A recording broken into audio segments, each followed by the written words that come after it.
against hardening our hearts as Israel did in the wilderness by continuing to resist the will of God. This incident, the water of Meribah, it is in the book of Exodus chapter 17 from verse 1 to 7. The Israelites had been so convinced that God couldn't deliver them that they simply lost their faith in him.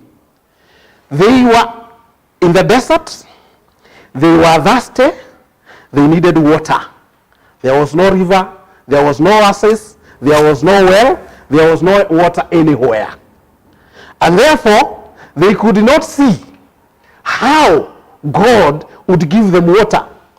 And now they started complaining to Moses.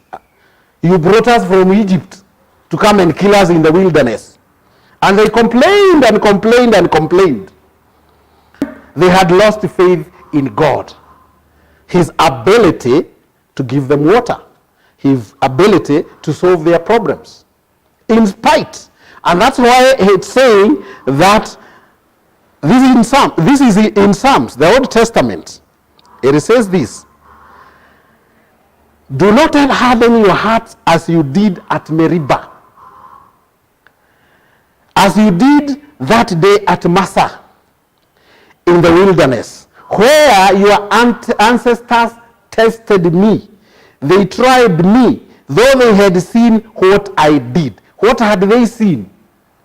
These are the people that saw God in Egypt doing 10 miracles, punishing the nation of Egypt with 10 pestilences, and which none of which touched the sons of Israel.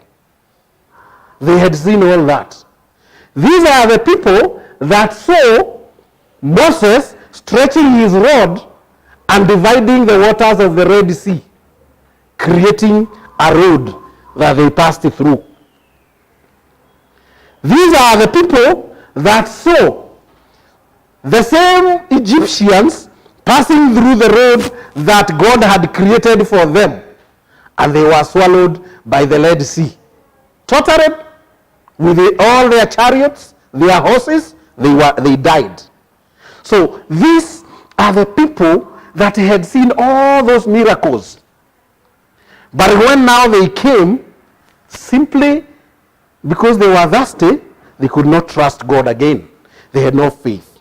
When people become so stubbornly set in their ways that their hearts are hardened, they find it impossible to turn to God. They find it impossible. When your heart is hardened, and that's why he says, do not harden your hearts like your ancestors. It is because when your heart is hardened, it becomes impossible to trust God. It becomes impossible even to turn to God in times of need. You cannot pray when your heart has been hardened by your rebellion against God, your defiance, your disobedience. Then it becomes very hard to turn to the same God and pray for help. This does not happen all at once.